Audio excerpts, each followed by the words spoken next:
Imagine आप सिर्फ 8 दिन के लिए स्पेस में जाते हो, बट वहां जाकर आपको पता चलता है कि आप वहां 1 या 2 महीने के लिए नहीं बल्कि पूरे 9 महीने के लिए स्पेस में फंस चुके हैं। दोस्तों, ये कोई साईफाई की कहानी नहीं बल्कि एक रियल लाइफ स्टोरी है। नासा एस्ट्रोनॉट सुनीता विलियम्स की कहानी। सुनीता विलियम्स सिर्फ एक एस्ट्रोनॉट नहीं, इंडियन स्पेस लेजेंड भी हैं। अब तक उन्होंने स्पेस में 600+ डेज बिताए हैं, मल्टीपल स्पेस वॉक्स किए हैं और नए रिकॉर्ड सेट किए हैं। लेकिन उनका लास्ट मिशन सबसे अलग था, क्योंकि ये उनके लिए एक अनएक्सपेक्टेड चैलेंज बन गया। 5 जून 2024 को बोइंग स्टारलाइनर स्पेसक्राफ्ट के साथ उनका मिशन लॉन्च हुआ, जो कि सिर्फ ज्यादा नहीं 8 दिनों का ही था। लेकिन जब स्पेसक्राफ्ट में टेक्निकल प्रॉब्लम्स आईं, तो ये मिशन 9 महीने के लिए एक्सटेंड हो गया। इंटरनेशनल स्पेस स्टेशन पर 9 महीने तक स्टक रहकर सुनीता ने सिर्फ सरवाइव ही नहीं किया, बल्कि कई सारे नए साइंटिफिक एक्सपेरिमेंट्स भी किए। आज हम सुनीता विलियम्स की इस एपिक स्पेस जर्नी के बारे में बात करेंगे कि आखिर कैसे सुनीता ने इतना टाइम इंटरनेशनल स्पेस स्टेशन पर मैनेज किया, उन्होंने कौन से बड़े चैलेंजेस फेस किए और आखिरकार अब वो कैसे वापस अर्थ पर आ पाई। तो चलिए वीडियो शुरू करते हैं और जानते हैं सुनीता विलियम्स की हैरान कर देने वाली जर्नी के बारे में। तो दोस्तों, सुनीता विलियम्स का जन्म अमेरिका के एक छोटे से टाउन यूसिल्ड में 19 सितंबर 1965 को हुआ। सुनीता के फादर दीपक पांड्या इंडियन ओरिजिन के पर्सन थे और उनकी मदर बोनी पांड्या स्लोवेनियन अमेरिकन थी। सुनीता ने अपना बचपन मैसाचुसेट्स के नीधम और फैलमथ में बिताया। उन्होंने 1983 में नीधम हाई स्कूल से ग्रेजुएशन किया। फिर 1987 में उन्होंने यूनाइटेड स्टेट नेवल एकेडमी से बैचलर ऑफ साइंस की डिग्री ली और फिर इसके बाद उन्होंने नेवी फ्लाइट स्कूल ज्वाइन किया और 1989 में नेवल एविएटर यानी कि हेलीकॉप्टर उड़ाने वाली पायलट बनी, जिसके बाद उन्होंने गल्फ वॉर और हैरिकेन एंड्रू के रिलीफ मिशन में काम किया और सबको दिखा दिया कि उनमें कितना दम है। फिर 1998 में उन्होंने नासा ज्वाइन किया और वहां उनकी एस्ट्रोनॉट की ट्रेनिंग शुरू हुई, जिसके बाद साल 2006 में उन्हें उनका पहला स्पेस मिशन मिला।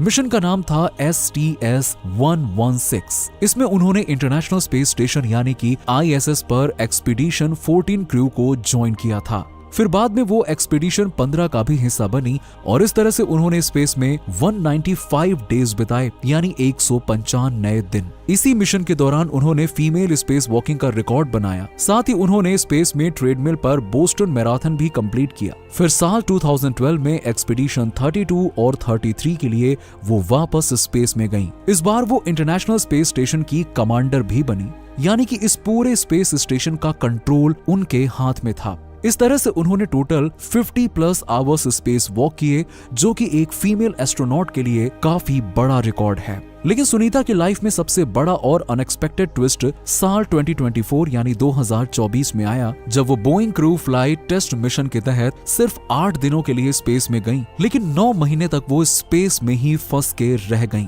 दोस्तों, Boeing crew flight test mission 5 जून 2024 को शुरू हुआ। इस मिशन के तहत सुनीता और उनके टीममेट बुच विल्मोर बोइंग के स्पेसक्राफ्ट स्टारलाइनर में बैठकर स्पेस के लिए निकल पड़े। ये मिशन बोइंग स्टारलाइनर की फर्स्ट क्रूड फ्लाइट थी, जिसका एम इस स्पेसक्राफ्ट की क्षमता को परखना था। अब यहाँ पर प्लान ये था कि ये दोनों 8 दिन तक इंटरनेशनल स्पेस स्टेशन पर जाकर रहेंगे, वहाँ कुछ टेस्टिंग करेंगे और फिर वापस अर्थ पर आ जाएंगे। लेकिन सुनीता को क्या पता था कि अगले 9 महीने के लिए उनकी जिंदगी बिल्कुल बदलने वाली है। जब Starliner spacecraft international space station की तरफ जा रहा था, तभी नासा को पता चला कि स्पेसक्राफ्ट के प्रोपल्शन सिस्टम में हीलियम गैस लीक हो रही है। और फिर जब तक ये स्पेसक्राफ्ट इंटरनेशनल स्पेस स्टेशन पर पहुंचता, तब तक 4 अलग अलग जगहों से हीलियम गैस लीक होने लगती है। किसी को समझ में नहीं आता कि आखिरकार ये हीलियम गैस लीक कैसे हो रही है। इवन बोइंग के कमर्शियल क्रू प्रोग्राम मैनेजर भी ये स्टेटमेंट देते हैं कि उन लोगों को खुद समझ नहीं आ रहा कि किस वजह से हीलियम गैस 4 जगहों से लीक हो रही है। अब ये जो हीलियम गैस है, वो बहुत जरूरी होती है थ्रस्टर्स को पावर देने के लिए। थ्रस्टर्स यानी कि ऐसी मशीन जो स्पेसक्राफ्ट को उड़ने में और अलग अलग डायरेक्शन में मूव करने में मदद करते हैं। लेकिन यहाँ ये सिर्फ लीक ही इकलौती प्रॉब्लम नहीं थी, क्योंकि इसके साथ साथ थ्रस्टर माल फंक्शन भी शुरू हो गए थे, यानी कुछ थ्रस्टर्स ने काम करना ही बंद कर दिया था। अब यहाँ नासा वालों ने सोचा कि अगर इस खराब थ्रस्टर वाले स्पेसक्राफ्ट में एस्ट्रोनॉट को वापस धरती पर लाया जाता है तो इससे उनकी जान को खतरा हो सकता है। इसीलिए सितंबर 2024 में स्टारलाइनर को अनक्रूड यानी कि बिना किसी एस्ट्रोनॉट के वापस बुला लिया गया, यानी बिना सुनीता और बुश के खाली स्पेसक्राफ्ट अर्थ पर वापस आ जाता है। और इस तरह से सुनीता और बुश 9 महीनों के लिए इंटरनेशनल स्पेस स्टेशन पर फंस जाते हैं। और अब शायद आप ये सोच रहे होंगे कि आखिर सुनीता विलियम्स और बुश विल्मोर ने 9 महीने ISS पर गुजारे कैसे, इस दौरान वो पूरा दिन करते क्या थे और क्या वो बोर नहीं हुए इन 9 महीनों में? तो देखो, जब बोइंग के स्टारलाइनर स्पेसक्राफ्ट ने उन्हें धोखा दिया और उनको अर्थ पर वापस नहीं लाया जा सका, तब भी ये 9 महीने उनके लिए कोई छुट्टी की तरह नहीं बीते। उनके ऊपर काम का भरपूर बोझ था, जैसे डिफरेंट एक्सपेरिमेंट्स करना और स्पेस स्टेशन को चालू रखना वगैरह वगैरह। लेकिन इन सबके बीच उनका डेली रूटीन कैसा था, ये भी समझते हैं। तो सबसे पहले सुबह अलार्म की आवाज से सुनीता और बुश उठते और फिर वो दोनों एक्सरसाइज करते थे। लेकिन अब आप ये सोच रहे होंगे कि स्पेस में भी एक्सरसाइज की भला क्या जरूरत है? तो दोस्तों, स्पेस में जीरो ग्रेविटी की वजह से मसल्स और बोन्स काफी वीक हो जाते हैं, इसीलिए एस्ट्रोनॉट्स के लिए एक्सरसाइज करना बहुत जरूरी होता है। एक्सरसाइज के दौरान सुनीता ट्रेडमिल पर भी दौड़ती थीं, जैसे कि उन्होंने बोस्टन मैराथन में किया था, और फिर इसके बाद वो लोग कुछ खाते थे। बाय द वे, आपकी जानकारी के लिए बता दूं कि स्पेस स्टेशन में 6 मंथ्स का फूड अवेलेबल रहता है और जब खाना खत्म हो जाता है तो फूड को रीस्टॉक भी किया जाता है। खैर, खाने पीने के बाद शुरू होता था एक्सपेरिमेंट्स का सिलसिला। इन 9 महीनों के दौरान सुनीता और बुश ने 900+ आवर्स के साइंस प्रोजेक्ट्स किए, जैसे कि माइक्रोग्रेविटी का ह्यूमन बॉडी पर असर और स्पेस में प्लांट्स उगाना। एक बार तो उन्होंने ISS का बाथरूम भी क्लीन किया था और स्पेस में ही उन्होंने दिवाली जैसे फेस्टिवल्स भी मनाए। इन लोगों ने इन 9 महीनों में काम के साथ साथ कई चैलेंजेस भी फेस किए, जैसे इनके बॉडी के लिए 9 महीने तक स्पेस में एडजस्ट करना मुश्किल था, क्योंकि ऑब्वियस सी बात है, स्पेस में ब्लड फ्लो अलग होता है, वहाँ डिजीनेस फील होती है, और साथ ही आप 9 महीने तक अपने फैमिली से दूर अकेले स्पेस में फंसे रहते हो, तो किसी भी इंसान के लिए ये इमोशनली बड़ा टफ होता है। इन 9 महीनों के दौरान एक बार सुनीता ने ये स्टेटमेंट दिया था कि सब मुश्किल था, ये न जानना कि घर कब लौटूंगी। लेकिन इन सब के बावजूद भी उनकी हिम्मत कभी नहीं टूटी। उन्होंने अपने टीममेट बुश के साथ मिलकर ISS को संभाला और सितंबर 2024 में सुनीता दोबारा ISS कमांडर बनी। सुनीता ने प्लांट्स उगाए, डिफरेंट रिसर्चेस किए और टीम को मोटिवेट किया, और इस तरह धीरे धीरे करके 9 महीने बीत गए। अब उनके वापस अर्थ पर आने का टाइम आ चुका था, लेकिन 9 महीने बाद आखिरकार ये पॉसिबल कैसे हुआ? तो दरअसल जब बोइंग का स्टारलाइनर सुनीता और बुश को वापस नहीं ला सका, तो नासा ने प्लान बी पर स्विच किया। लेकिन अब ये प्लान बी क्या था? तो प्लान बी के तहत नासा ने सुनीता और बुश को वापस लाने के लिए SpaceX के स्पेसक्राफ्ट क्रू ड्रैगन को इस्तेमाल करने का फैसला किया। नासा ने यह फैसला किया कि जब SpaceX का क्रू 9 अपने मिशन के तहत ISS पर जाएगा, तब उसमें 4 लोगों की जगह पर 2 लोगों को भेजा जाएगा, और फिर जब ये लोग वापस आएंगे तो सुनीता और बुश इनके साथ वापस आ जाएंगे। और ऐसा ही हुआ। सितंबर 2024 में SpaceX ने अपने एक मिशन के तहत क्रू 9 ड्रैगन कैप्सूल को लॉन्च किया। इसमें निक हॉग और अलेक्जेंडर गोर्बनॉव थे और इनके स्पेसशिप में 2 सीट खाली रखी गई थी। मतलब प्लान ये था कि क्रू 9 ISS पर जाएगा, वहां 9 महीने तक अपने एक्सपेरिमेंट्स करेगा और फिर सुनीता और बुश को अपने साथ वापस ले आएगा। और इस बार SpaceX के स्पेसक्राफ्ट ने बोइंग के स्टारलाइनर की तरह नासा को डिसअपॉइंट नहीं किया। Crew 9 dragon capsule smoothly international space station पर डॉक कर दिया गया। यहाँ इन्होंने 5 महीने तक एक्सपेरिमेंट किया और 5 महीने कंप्लीट होने के बाद अब बारी थी क्रू 10 की। ये टीम 16 मार्च 2025 को ISS पर पहुंची। इसमें एने मैकलिन, निकोले आयरस, टोकियो आइनेसी और किरिल पेस्कोव थे।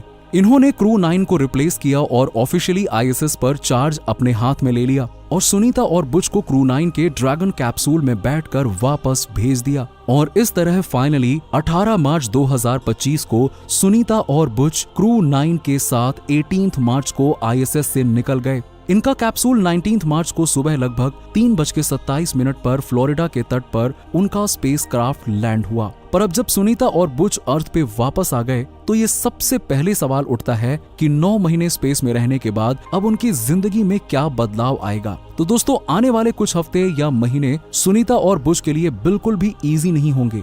9 महीने जीरो ग्रेविटी में रहने के बाद अब उनकी बॉडी को वापस अर्थ पर एडजस्ट होने में समय लगेगा। एक बार बुश ने खुद कहा था, स्पेस से लौटने के बाद एक पेंसिल उठाना भी जिम वर्कआउट करने जैसा लगता है। मसल्स वीक हो जाती हैं, बोन थोड़ी सॉफ्ट हो जाती हैं और डिजीनेस भी होती है। लेकिन अच्छी बात यह है कि नासा ने इनके लिए पहले से ही एक सॉलिड रिहैब प्लान तैयार कर रखा है, जिसमें सुनीता और बुच के लिए एक्सरसाइज करना, मेडिकल चेकअप करवाना और फैमिली के साथ टाइम स्पेंड करना शामिल होगा। दोस्तों, भले ही सुनीता को थोड़े दिन लगेंगे नॉर्मल होने में, लेकिन वो टफ हैं, फाइटर हैं, तो टेंशन लेने वाली कोई बात नहीं है। इस स्पेस मिशन के बाद अब सुनीता उन टॉप 12 एस्ट्रोनॉट्स में शामिल हो चुकी हैं जिन्होंने स्पेस में 600+ दिन बिताए हैं। इसके अलावा अगर हम इस मिशन के दूसरे एस्पेक्ट की बात करें तो अब बोइंग और स्पेस एक्स के बीच एक खेल शुरू हो चुका है। बोइंग के स्टार लाइनर के फेल होते ही स्पेस एक्स सामने आया और उसने एस्ट्रोनॉट्स को बचा लिया। इससे हमें ये पता चलता है कि नासा के कमर्शियल क्रू प्रोग्राम में कंपटीशन कितना हाई है। साथ ही अब बोइंग को अपने स्पेसक्राफ्ट को परफेक्ट करने के लिए भी काफी काम करना पड़ेगा, जबकि स्पेस एक्स अब नासा का एक रिलायबल दोस्त बन गया है। स्पेस एक्स और नासा का ये कोलैबोरेशन फ्यूचर मिशंस के लिए एक बड़ा हिंट है कि आर्टेमिस प्रोग्राम जो मून और मार्स पे ले जाएगा, उसमें ऐसे टीम वर्क की जरूरत होगी। वहीं बात अगर हम सुनीता की करें तो सुनीता का ये एक्सपीरियंस एक लेसन है कि टेक्नोलॉजी के साथ आपके अंदर ह्यूमन स्पिरिट भी चाहिए। दूसरी बात, ये रेजिलियंस की कहानी भी है। 8 दिन का प्लान 9 महीने बन गया, लेकिन सुनीता ने हार नहीं मानी। दोस्तों, सुनीता की कहानी हमें यह सिखाती है कि चाहे जिंदगी में कितनी भी प्रॉब्लम्स आ जाएं, हमें बढ़ते रहना चाहिए। तो दोस्तों, आज के लिए बस इतना ही। वीडियो में दी गई जानकारी अगर अच्छी लगी हो तो वीडियो को लाइक करें और चैनल पर नए हैं तो सब्सक्राइब करना ना भूलें। धन्यवाद।